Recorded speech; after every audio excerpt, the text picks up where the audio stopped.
Welcome to the Battle Buddy Podcast with Keith McKeever. Hey there, welcome back to another episode of the Battle Buddy Podcast. We've got a really interesting podcast episode for you today. I stumbled upon Ash Patino here by random chance in a Facebook group. She had posted about a film. She's a director of PTSD, The Walking Wounded, which is available on Amazon, YouTube, Apple TV, and some more platforms. And you had just had a post about the film.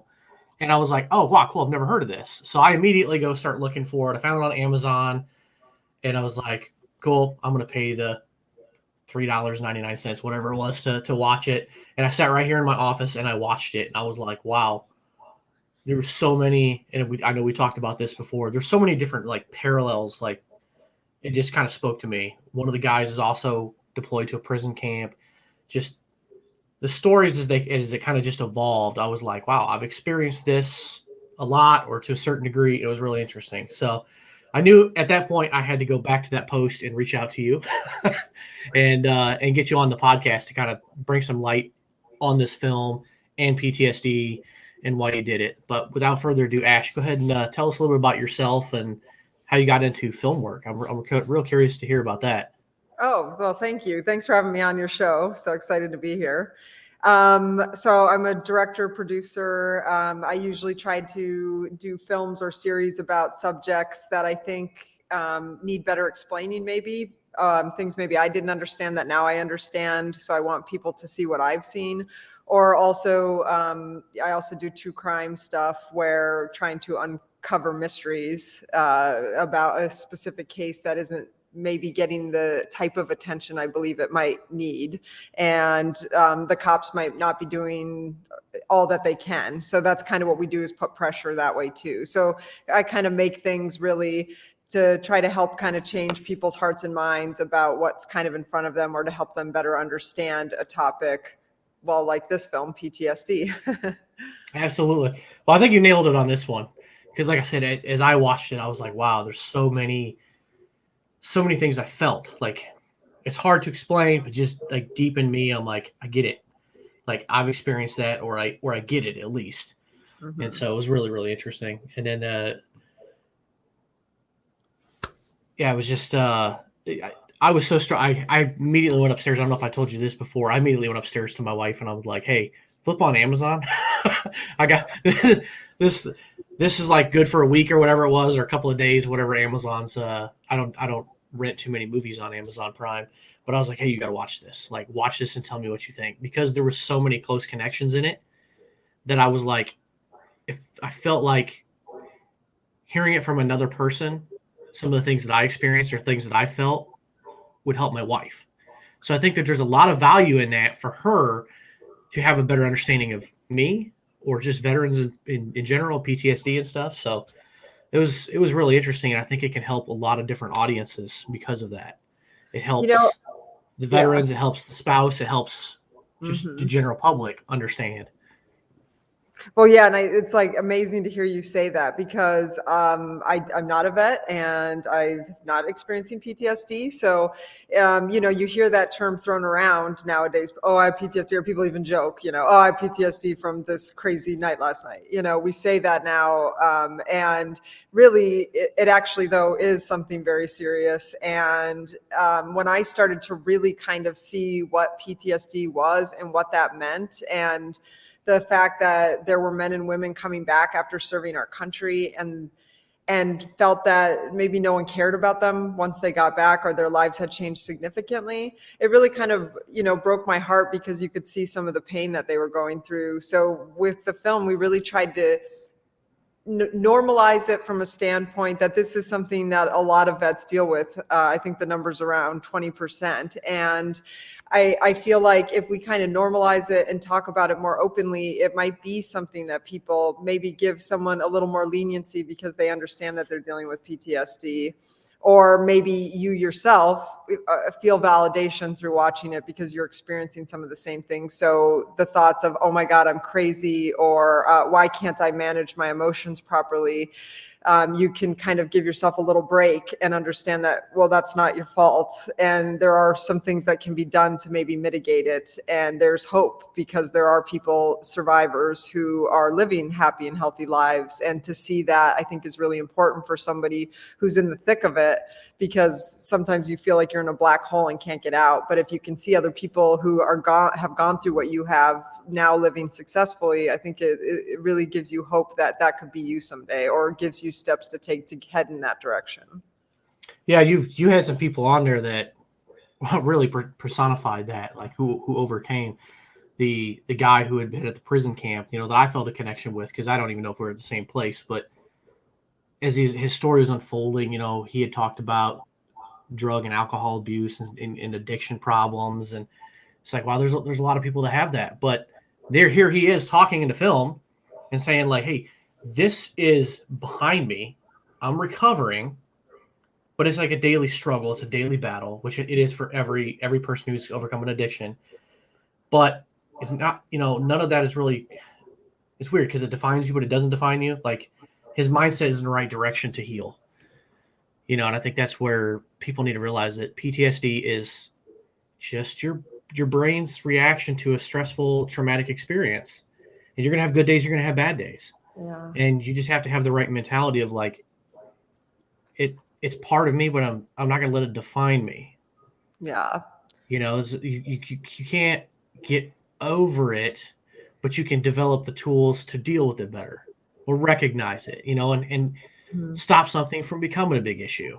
So I appreciate films, or films and just people talking about mental health, because there's a stigma, huge stigma on mental health and addiction, and a handful of other things that nobody ever wants to talk about, unfortunately.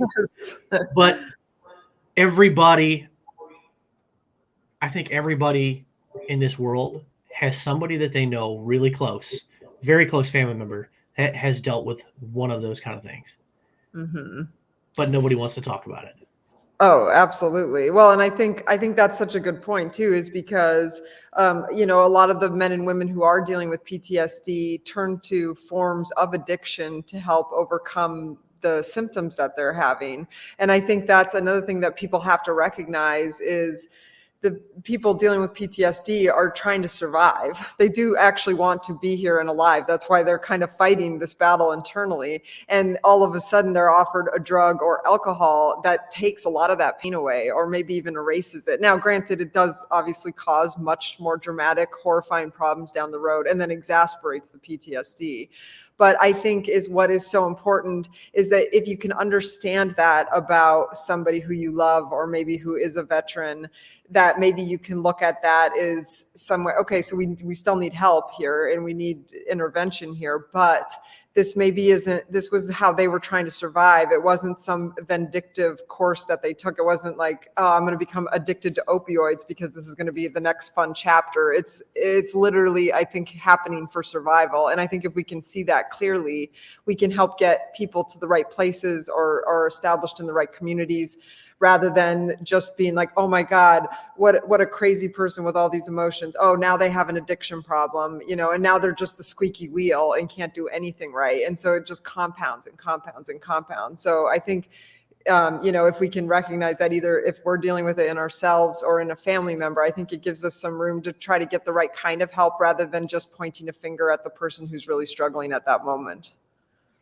Absolutely, because pointing fingers doesn't help anybody. And nobody wakes up one day and says, hey, I want to be addicted to opioids, or, I don't know, cocaine or alcohol or video games, pornography. I mean, there's so many different things you could be addicted to, right? Like, nobody wakes up and says, oh, yeah, this is going to be my new life. Like, this is what I want. No, it's a numbing type of activity.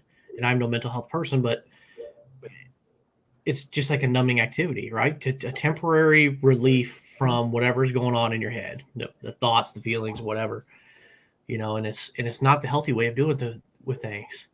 No. Going to counseling and dealing with things, and it sucks, because I think I had told you the other day when we talked, I was like, I didn't realize for years that I had PTSD because I looked at everything as like, no offense to you, but the film industry likes to, I know your documentary side of things, but, Hollywood likes to portray everything as punching your spouse and these extremely violent outbursts and stuff. And that's not real for most people. So that's why I denied that I had any problem. Didn't realize that self-isolation in my office or maybe a snappy attitude here or there was, a form of PTSD, and it does affect your life. And then once those blinders come off and you're dealing with a counselor and they can help you see those things, that's when you can address issues. Mm-hmm. That's when you can start heading problems off before they become a problem. Yeah, well, and that's really what I think we're trying to show in the film is exactly what you said there is, yes, of course, the narratives in Hollywood, make it the real dramatic scenes, but is what we really tried to show is the day-to-day stuff, the things that each and every vet who has PTSD seems to struggle with, because I think that's part of the thing. People immediately see something like, oh, I guess I'm not that bad, so maybe I don't have PTSD, or I don't want to hurt my spouse, so I guess I don't have PTSD. And then they don't realize, like what you were saying, is that isolation is a huge part of that. Maybe just private suicidal ideation. You're not going to actually do it, and you're not planning it per se, but you just think about it a lot. Or maybe you think my life would be better if I wasn't here, or other people's lives would be better if I wasn't here. And so I think it's just remembering that even those types of thoughts, even that way of thinking is probably something's dysregulated within a person. And it's really then trying to find what that dysregulation is and seeing if you can mitigate it somewhat. Yeah. I think when you sit there and you put it like you just did about comparing, like, oh, well, I must not have a problem because mine's not like that. I think that's dangerous. And I would actually argue that some of those actions are not physically as harmful to your spouse, but they are potentially just as harmful to your spouse, and they can ruin your marriage, your relationship just as fast by self-isolation or other things. It doesn't look as bad, right? It looks bad if you're obviously physically abusing your spouse, but Of course. it's not really necessarily abuse to be, To isolate. self-isolating, Yeah, but it is kind of neglect in some ways. Like totally. you're neglecting them, but and also in some ways, like you're coping in your way, and that's where counseling and getting help and talking to people helps.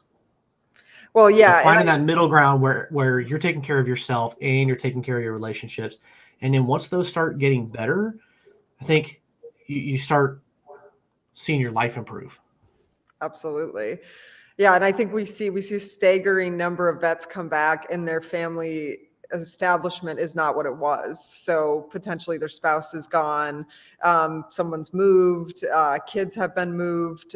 You don't come back to the household you left in, and there's no pointing fingers there because each relationship has to go through its own stuff. But for a vet to come home to all of a sudden an environment that is not even what they left and was not their expectation is probably pretty damaging itself. And so I think it's really too remembering that being a vet in general, you can lose the life you had before, but then dealing with PTSD, then you get hit a second time. So you potentially lost your life the first time after you came home, and then now you're dealing with PTSD, and you're going to destroy anything that's left of it. And even if that's a slow process, even if it's not something that you pull the ripcord and it's there, but it's a slow trickle until it still ends. So then it just causes more damage to someone with PTSD because now they don't understand why they can't hold down a relationship, or they don't know why they can't treat their spouse, with respect. They are very confused by that. And so I think that's really important to remember, is that there's a lot of change happening with vets, and we have to give them a little bit of space to adjust to that change. Absolutely. Because it's all a downward spiral. Like, you start adding on all those extra little things. It's like what's the saying? Death by 1,000 cuts. Yes. And they just build up over a long time, and then boom, you just wake up one day and I hate to get super graphic on the show, but you just wake up one day and all of a sudden the gun is by your side, or the bottle of pills is there and you're looking at it and your mind goes, fuck it. Yeah. Like that's the problem. That's the end. Like you have you have a fork in the road with this. You have the downward spiral to that, or you take the path of trying to heal and try and get better. Absolutely. And some people, addiction and other things can get its hold on you and drag you down, and it's harder to fight. I get it. It's a hell of a hole to climb out of. But some people do it. There's plenty of examples out there to see. So, for anybody who's listening, if they're in that boat, I've had Richard Kaufman on in Vertical Momentum podcast, and he's been a recovering alcoholic for I think 33 years, something like that. That's and he'd be the first one to tell you, if you listen to his podcast, that it's a daily struggle for him. So, but this film, I'm curious, how did you get, since you like to make films about topics that need a little bit more press, how did this come across in front of your eyes? Well, I started working with this group called Play for Your Freedom. The gentleman who runs the group is named David Lionheart. I'm telling you, don't get near him because he'll suck you into whatever he's doing, because he's got this like very innocent, amazing view of the world and wanting to help people. So I kind of got pulled in to just see if I could help or volunteer with them. And I thought to myself, when David Lionheart explained to me what the group was, when he said we go get vets out of hospitals a lot of times and we get them to play football and it helps them with their PTSD. So I was very like, what are you doing?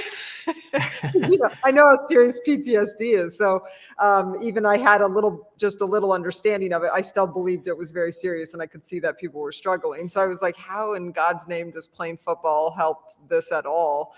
And so I started watching, and the first time they got a small group to come out, and they kind of got, basically railroaded by the guys. They were just being vets and cursing and throwing footballs and ate all the food, and then they left.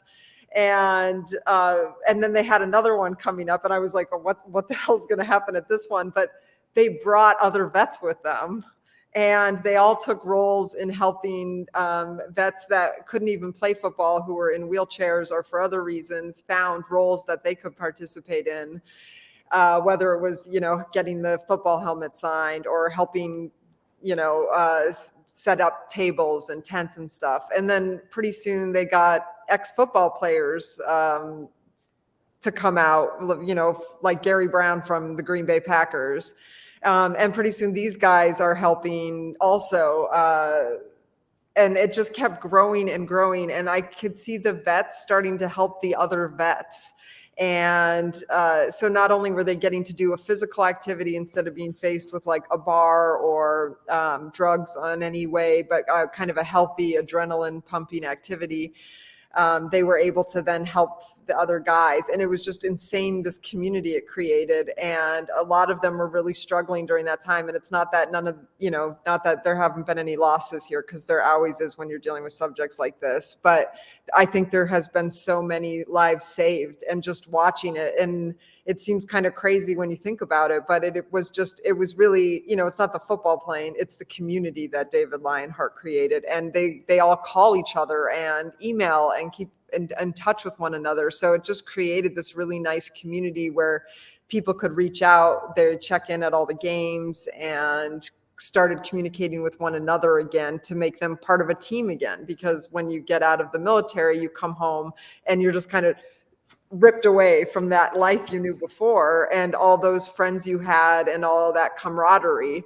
You don't have that anymore. And I saw this starting to be reestablished in a very different, healthy way. And I was just so blown away by that I wanted to tell their story. And I also learned so much about PTSD, and I wanted people to know what I knew.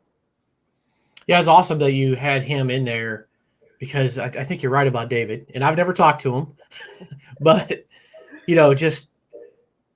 just his passion, and his positive outlook of like, we're just going to do what we can, just do what we can to help.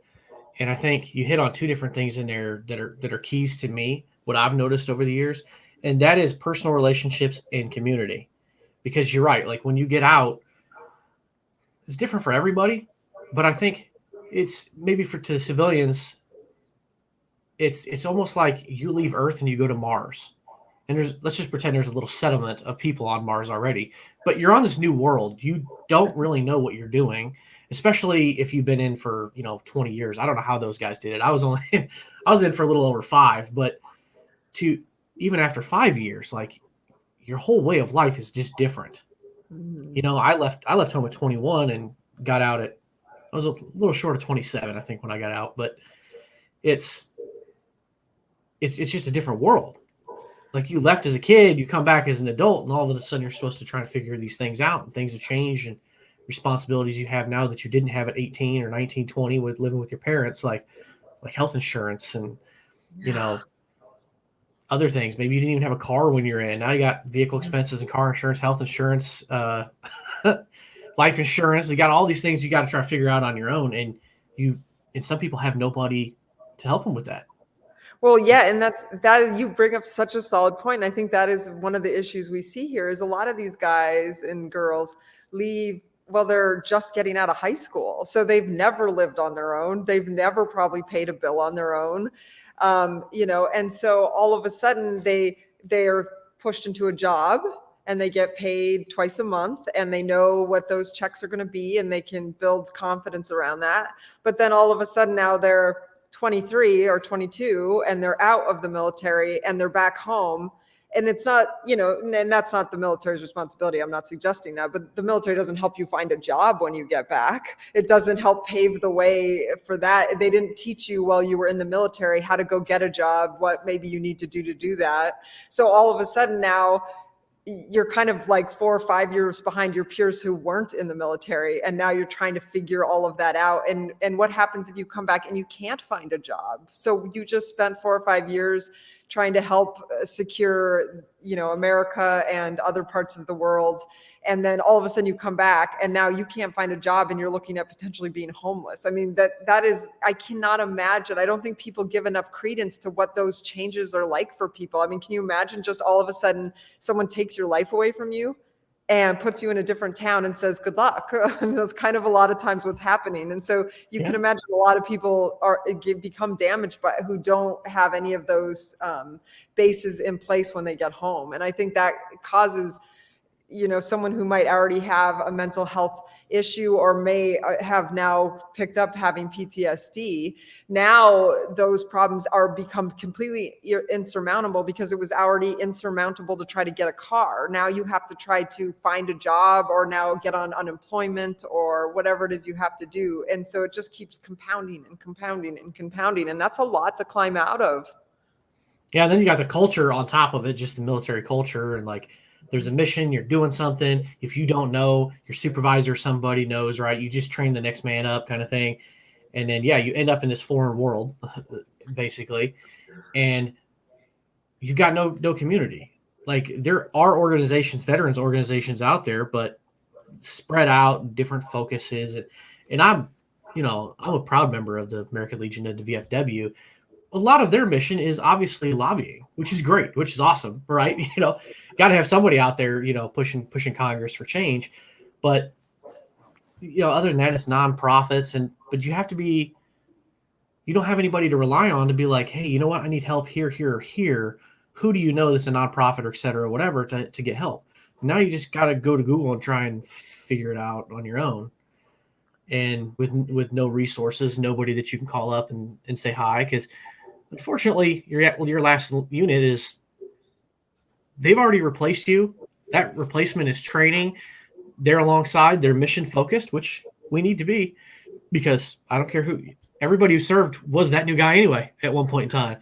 You come in, you fill the slot, then you leave and somebody takes yours and the mission continues. But yeah, you just get dumped in this foreign world. And if you have other problems, physical, mental health, whatever, it causes problems. So that's where, organizations like David's, where you could just kind of just get people together, even if it's on a weekend, it kind of builds a little bit of community, because I think those close personal relationships and community is 2 of the top, I'd say 5 pillars of indicators of success. Maybe if you don't have those, your chance, you might have, because the other ones, on the top of my head are, your physical and mental health as well. But education and employment, financial. Do you have your money in order? You might have all your money in order and have great education, might be able to get a job, might be a pretty good health physically. But if you got some mental health issues and you have no community and you don't have any good close personal relationships, well, you're not fully set up for success. You got some hurdles.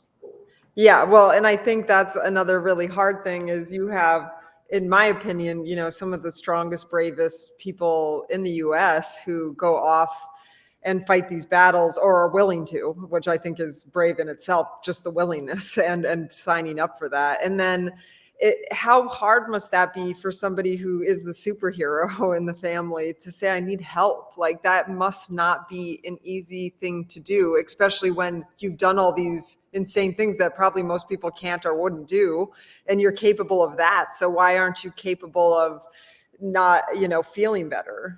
So I think that's Absolutely. something. Yeah. And so like what I love about what Play for Your Freedom, what David Lionheart's program does is it wasn't as intimidating as maybe saying you have to go see a therapist. And therapy's good. I love therapy. So I'm a big proponent, but sometimes that's a huge step for someone at first. But maybe I can maybe agree to play a game of football, or I can at least go out and hang out with everyone while they're playing football, and I'll referee, or I'll hand out the helmets or whatever it is that your role is, just to be like, I can do that. Because even finding a peer who you can start to talk to might not be as scary as trying to go to see a therapist at first. And maybe it can kind of pave those ways so you can see what other people have done. And maybe they've gone to get therapy, and then you can be like, oh, okay, who'd you go to? What was that like for you? And then it's not so scary to go and show that you're not this perfect, strong person, that you're kind of like everybody else that way, and you need help too. It doesn't make you any less or any less brave or any less of a superhero in, I think, a lot of people's eyes.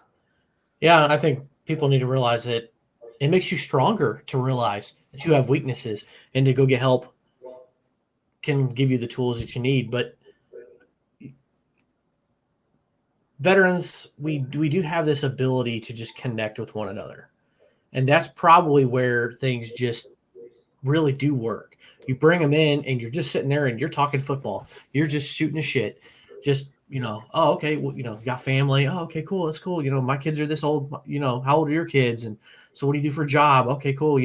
Making all this small talk. And then after 2 or 3 different visits, you get to know more and more people. I think that's where those conversations might start coming up, where somebody might say, yeah, I struggle, but I got a great counselor. They're at the VA or they're at this private practice, whatever. And this is how they've helped me. And then you've got the seed planted. Then you got the seed planted like, oh, okay, well, maybe it's not that bad. I could go too. So, but I'm curious, since you didn't know too much about PTSD, what did you know? What was your view before starting this whole project?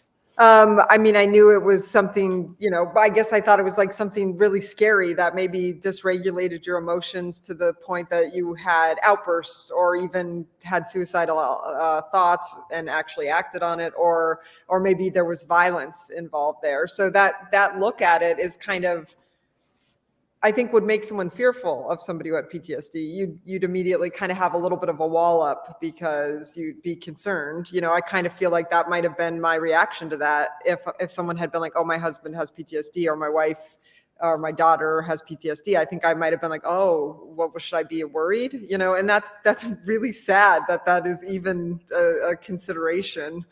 And so I think that's what I started to learn. I also assumed PTSD happened like when you got home, right? I assumed you went over and then you got home and whatever, it just started right away.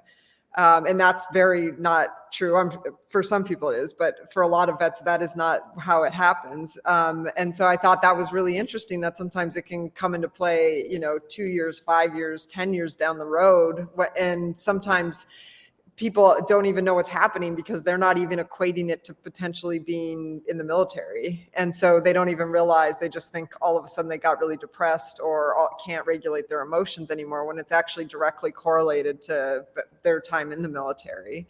And so I think those were some of the most amazing things that I started to learn. And then how those issues that someone might be dealing with could be mitigated more and what could be done. So I think that it was an amazing learning process that way. And then two, how to communicate with somebody who has PTSD. Because kind of what I learned is that, if you meet fire with fire, of course, it's just more fire, right? But if you Yeah. can have someone, and this, I'm not saying this works every time, but if you see someone struggling, and I've actually used this tool just with people in my life since, when I've seen them get really intense, I just stay really, really calm. And I just say, hey, are you okay? Like, what's going on in you? Because I can tell whatever the issue was, the incident in traffic, or, the fact that something wasn't cleaned properly by one of their staff members isn't really the problem. I can see that they're reacting almost over something else that's bigger, but it just allowed me to take a step back and be like, hey, actually, what's happening with you right now? Because this seems like you're giving this a lot of power when maybe it doesn't deserve it. Are you doing okay? And I think just that little, being able to be that for a person who has PTSD is incredibly valuable. And I think that obviously the person with PTSD needs to be working on that, but their friends and family can also learn how maybe to handle them if they do feel like that they're giving more power to something that doesn't deserve it. It gives you a way to talk to them or to open up, or it give them the space to talk to you and open up. And it's tough for people to open up too. Different generations are different about it, but my grandfather served in World War II. He didn't talk to anybody. He didn't talk to my dad, my uncle. He had a friend that would come like once a year, according to my uncle. My dad's been gone for years, but my uncle told me this not too long ago, that he had this friend that he served with that would come once or twice a year, and they'd go out to the farm and they would just walk for hours. They would just walk and talk, and they'd come back crying. But that was his release. That was his battle buddy, just coming, being there, and an opportunity for them to just kind of let that stress go. Just be there and talk, discuss whatever it was they were discussing. But I think your film has an opportunity here, like I kind of hit on earlier, to speak to the parents, the siblings, the children of, or the spouses of somebody dealing with PTSD. And it's not just yours is from the angle of military PTSD, but it could be anybody can have PTSD. But it allows them to kind of see things, because the guys you had on there really had some great points. They really portrayed it as it is. And I think if those people that I just mentioned can see it, then they can understand it better. Versus just, it's hard for me to understand too, like how most civilians even view it. Because I think a lot of them probably did like you did. Like, it's this big scary thing, like, yeah, just get away from this guy. And it's like, most of the time you're fine. Like PTSD is not a all day, every day kind of thing. Like, you've got it, but you've got triggers, right? I mean, that's a word that's just kind of thrown around randomly, but it's true, and some guys don't even know their triggers. Oh, some absolutely. do, but once you realize what those are, you can just kind of try to avoid those situations. And all of a sudden you're just a much more calmer, peacefuler, happy person in some ways, not all the time, but what are your thoughts on how this can change those perceptions for the spouses, the parents, the kids, and things like that? Have you gotten any feedback on that from any? Yeah. We have gotten a lot of letters and messages, all sorts of things. I think it's just people. I think because of the way the stories are told, and they're all very different people, all in different branches of the military, even in different wars, kind of. And their stories are all the exact same in so many ways. Like, it is wild. So I really think probably anyone who's been in the military or has family or friends in the military would immediately be able to relate. Like, they'd pick one of the people, the subjects in the film, be like, oh, that's my person, like, it's so wild. I think that was shocking to me. I was like, when I started lining up the interviews, I couldn't believe how they all basically said the same thing. And then I would go to the next part and they would say almost the same thing. And I think that's what really normalizes this on a huge level, and you see these guys, and it's men, military vets in the film. So I'm not discounting the women vets, because obviously just as important. I'm just speaking about the film right now. But the guys, they're your dad, they're your brother, they're your son. And I think that you immediately kind of warm up to them, and then you hear about their struggles, and it just kind of reminds you that if you see somebody in those kinds of struggles, it's these guys. These guys are all like very loving and nice people who care about the world and trying to help others, and are so brave to not only have to go walking through PTSD, but then be willing to share it publicly, and to share a story publicly about almost committing suicide or almost hurting someone in your family. Like that's heavy. I mean, that's a lot to be like, hey world, this is what I did, and I'm here now, and I'm getting help for it, and I want to help other people. But like, I mean, how brave must you have to be to do that? So I think that's what I was really trying to do is normalize, so people could see, and that they could see how it happens in families, so that they could understand how it was happening. And so I think so many people have been like, I really didn't understand what PTSD was until I saw this. And when I hear that makes me so happy. Or they write in and they're like, wow, I was really scared of my husband, and we were able to watch this film together, and now we're taking action. And it was like, it's amazing to hear that, because if we can just even take one notch at that number of suicides per year, or per day, basically, is 22 vets kill themselves every day. And I think if we can even take one notch at that, take one number off of that per day, I mean, that can save a lot of lives. So I think people should watch, because I think it can teach you a lot. Plus, I think it's interesting. Yeah, it'd be interesting to wake up one day and see the statistics being less than 22. Yeah. There's still a lot of work to go, but if I woke up tomorrow and saw that the statistics were 21, on one hand, I'd be extremely happy. On the other hand, I'd be like, all right, well, that's step one. What's step two? Yeah, let's keep going. Where are we going at this? It's like, okay, that's progress. You don't get to the end of the race without taking the first step. So. Right. I think that's what all of this is it's about planting seeds and baby steps. You can't fix some of the problems in a minute or a day, but if you can start mitigating what's happening and start getting people help who need help, or recognizing something in themselves, I think that's an amazing way in the right direction, because if they do get help, they'll help other people. And I think that if that continues, it compounds quickly. So I think that's what it's about. We'll never stop that suicide. I mean, obviously that's probably nothing we'll ever be able to stop fully, but we can really, I think, make a notch at it. So unfortunately, getting to zero it's not a reasonable expectation. Yeah. But if we just cut that number in half, that's a lot of lives saved. Yeah, absolutely. It's like, obviously everybody wants the goal to be zero. I mean, we all do in our hearts and our minds, but reality is we're not ever going to reach everybody, which sucks. Especially in the military community, because you got that old philosophy of never leave a man behind. Yeah. Which,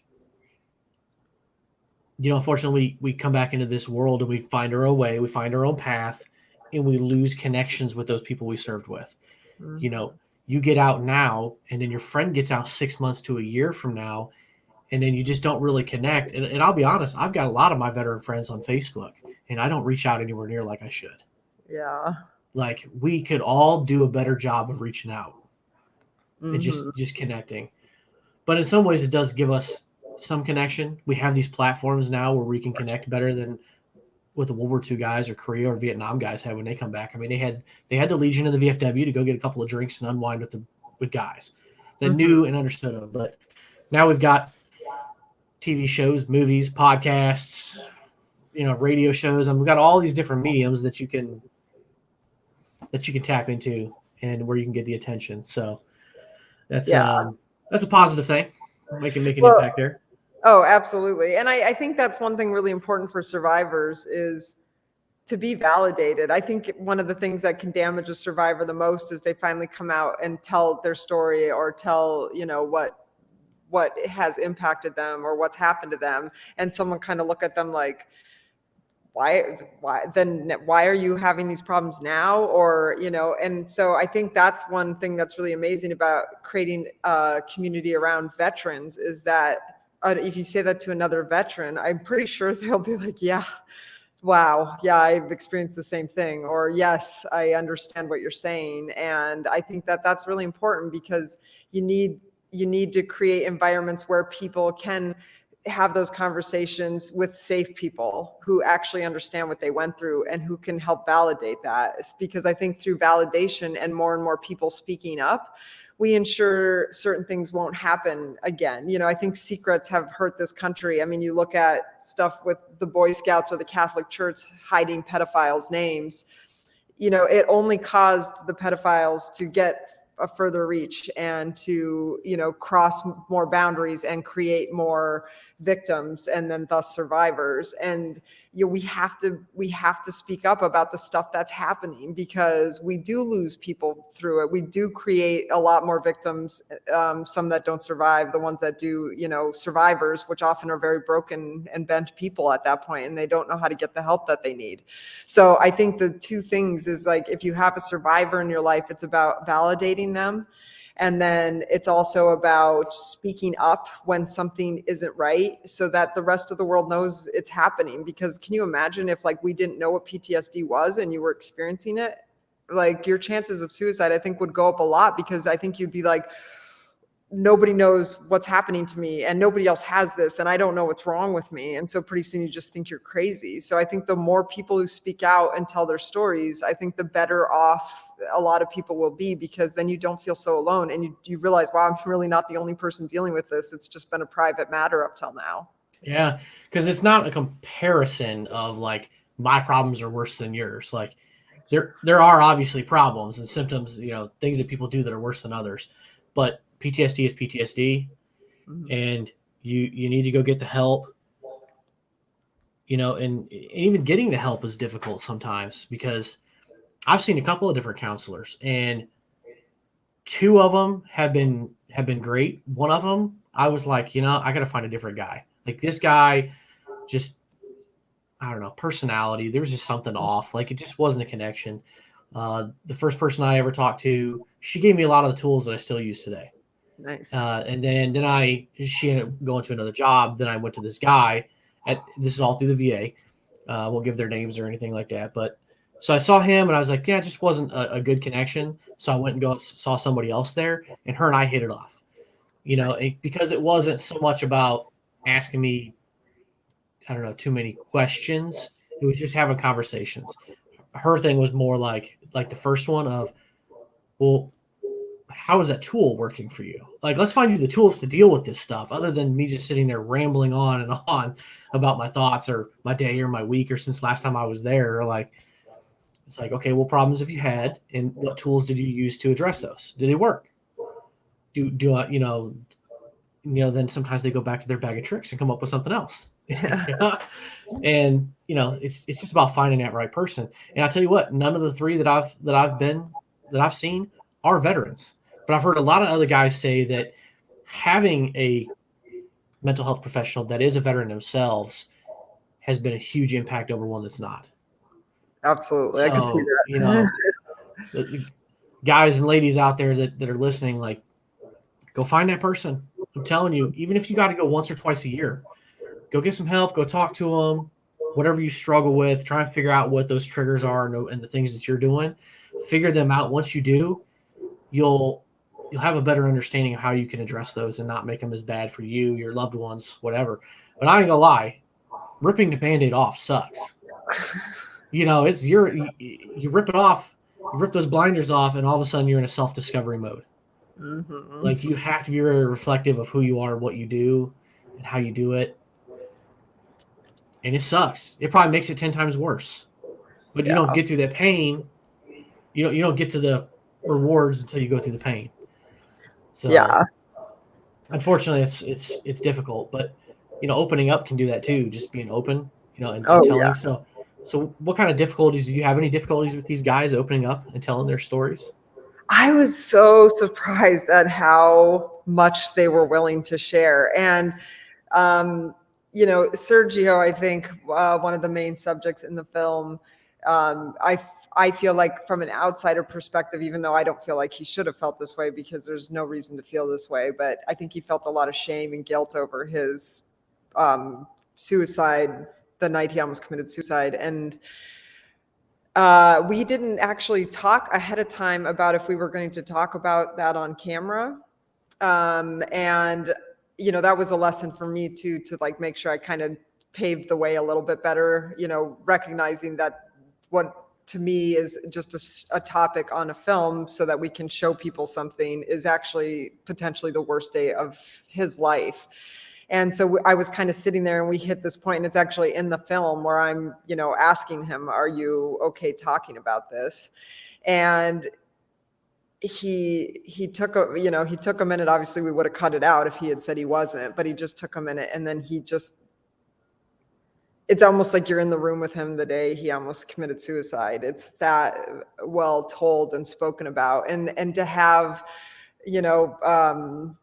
them be that open, or even one of the guys talks about, his PTSD then mixed with addiction got so bad at one point he didn't know his daughter's teeth had come in because she was a baby. And like that, to share that, because that must feel really shameful to share. And it's not for an audience to listen to, it's just painful. And, you want that person to seek help, but like to be able to share those things that I'm sure they feel very shameful about must take every bit of energy and bravery that they have. So I think it was incredible. I mean, there was no pushing. They all very, very much wanted people to know what they had experienced so that they could help other veterans. Like that really was, I think, their motive on everything. And I think it shows through really clearly in the film. Well, it certainly makes it a little easier to share your story. I mean, I shared a little bit of mine here, and I've shared it in bits and pieces throughout probably almost every episode I've had, but because I was a really private person before I started doing this podcast, and realized, well, if I'm going to converse with somebody else and talk about these tough issues, like I got to be open about myself too. We all need to be very open about those things. And yeah, it's tough, but when in the back of your mind that you're doing it for the right reason, just like you in this film and all the films you do in this podcast, you never know the face and the names of all the people that consume that content. You just never will. You might get a story here or there. You might know of a few people, right? Hopefully your friends and family, some people close to you. But for the most part, you don't know most of those people that are ever going to consume it. And that media is out there forever. And so even this episode with you talking about this film, maybe it's this episode, maybe they go watch the film, maybe it's 6 months from now, maybe it's 6 years from now. You never know when it's going to help somebody. And that's the whole reason I do this podcast, is to inspire or educate and get my brothers and sisters out there to make some change, some positive change. Go, absolutely. Whatever it is you need to do, there's ways out there, because there's other people that are going through it. I've had people on talking about military sexual trauma and other tough topics. By the way, that might be a good one for you to do a film on. I saw something recently. I'd been considering that, because I had no idea about what that was like either. That's insane numbers on that. Yeah, it's one of those things that's not talked about a lot, because a lot of the female veterans, I'm trying to remember the exact amount. I want to say the total is, I could be wrong on this, somebody might call me out on it, but about 17%, I think, something like that, total of veterans are female. And so when you got that much of a minority number, and then you have something that culturally people just brush under the table, and women are just afraid to report it, it's a problem. And I'll be honest, a lot of other veteran podcasters don't talk about it either. And I've already had a couple guests on to talk about it, and I'm more than willing to talk about it more in the future, because something's got to change. We can't just let the ladies that are serving just keep suffering in silence. I feel like there's no hope for change. So I got no problem pushing some buttons and challenging some people. Yeah, well, yeah, but you could definitely have an opportunity on your end to do a film on that. I think there's more press on it now. Oh, yeah, it is. It's building there. And there was a film, and I can't think of the name right now. I had just seen it at the Veterans Film Festival, which the PTSD was filming. Also, I'll send you the name of it. Maybe you can post it if you want, but it's beautifully done. And it's telling, the whole film isn't about the sexual trauma, but it goes into it quite a bit. And it was one of the things my jaw was on the floor, because I was like, well, I didn't have any idea that so many of the women who were in our military had experienced this, and how alone that they felt during it, or how they felt coerced into going along with it. And so it's really powerful. I'll send you the name, but I have thought about that, because I do feel like people don't know about it. I had no idea until I saw their film. So Yep, definitely not talked about as much. So, but any last thoughts or anything else you want to say about the film? Any interesting stuff that happened? No, nothing No? specific. So I think None? we All right. covered a lot of it. Yeah, no, it's a great film. Once again, for the listeners, the viewers got it at the bottom of the screen, but it's PTSD, The Walking Wounded. It's available on Amazon, YouTube, Apple TV, and some other platforms. I highly suggest you go check it out. I'm trying to remember the exact length. This is pretty hour and a half, something like that. Is that about right? Oh yeah, like 90 or 103 minutes or something. Yeah, it's Okay. like an hour and 40 Yeah, so minutes. about the same as a regular film and most documentaries in it, but not ballpark. So it's not a super long thing, but I highly suggest you go out there, you check it out, you listen to and share it with your loved ones, for crying out loud. Watch it with your spouse, watch it with your kids if they're old enough. I would definitely caution that. Don't, not maybe teenage years kids or older. You might not want to go too young on that for sure. But yeah, share it with those people. Get out there and share that film, because it could definitely save a lot of lives. Like no doubt about it. And then go out there and check out the playforyourfreedom.org. I know I'm curious to know more about that. I'm gonna have to reach out to David, see if we can get him on the podcast here, talk about what he's doing. Oh my God, come on in a heartbeat. I can definitely link you guys Oh, up. absolutely. That would be awesome. Yeah, I'd love to hear more from him about the impact that he's seen, hands on with the guys. Would be awesome, because he shared some stuff in there at one point about going up to the hospital and visiting some guys, and they were just like shocked that anybody'd even come visit. Absolutely. Because they had that fear of like, oh, everybody's just afraid of me. So yeah, it's like, it's kind of easy to forget people when they're kind of in the hospital, period, but like nobody wants to go up to the mental ward. Oh yeah, It's absolutely. kind of a scary place to step foot into. So good for him for getting up there to do that. So once again, Ash, I appreciate it. Keep going out there making some good films. Awesome. I know you got a few of them that you made. You actually, ironically, for the listeners, you actually made one here in the town I live in about a kid that was disappeared. It turned out, unfortunately, he was killed. But when we hooked up on Facebook, I was like, well, this is weird. We got a couple of mutual friends.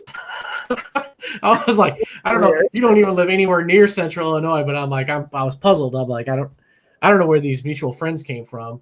Just people you met going through town here, kind of collecting your story, I guess. But it's like, what a small world sometimes. It's small, especially because the town you live in only has a population of like 30,000 people. Yeah, something like that, 30,000 people. It's not a big area. And two very different subjects. Obviously, one about a boy who had been murdered, and then yours about military. So it's very funny that they're so very different and ended up in the same town. Absolutely. Once again, I appreciate it, Ash. If anybody wants to reach out to you, is there any way they can connect with you or see where your other films are? Yeah, you can find me on Facebook, friend request me, send me a message if you're worried I'm not going to say yes to your friend request, just because if I can't find a connection, sometimes I don't. But yeah, just find me on Facebook, or you can always email me. It's Ashland, ASHLAND, the number 57 at gmail.com. If you have just any thoughts or want to share any stories or anything like that, we try to get back to everybody. So if you write us, we'll at least try to get back. Or if we've had a bunch of communities reach out recently about wanting to showcase the film to their vets or to their medical students. So if there was somebody who wanted to be able to see the film, we can potentially pave that way for you. We really just want the content out there. So we're not asking for money on that. We're just wanting people to see this so we can help people get it if they want to show it to their groups. So that's interesting. Yeah. Have you thought about reaching out to any, the veteran service organizations to have like filmings in there? Have people reached out about that? Yeah, we have a little bit, and we've had a lot of success with the couple groups that we've reached out to so far. So it's just a matter of, trying to reach out to each one because it's sometimes all spread out and stuff like that. So we always encourage everyone to tell other people about it because, we're happy to, if it can get into a hospital or a vet organization or something so that they can see it and learn from it, we're happy to try to get it to them. So, well, that they can. Yeah. And I mean, that's an angle I never thought about either. get the medical professionals thinking about it, because Mhm. those in that arena may not have that experience specifically with vets. So there Absolutely. you have it, folks. If you got an idea, reach out, and if you can't get a hold of her, let me know. We're connected. We'll get the message passed through. So, all right, Ash, I appreciate it. You take it easy. Thanks, Keith.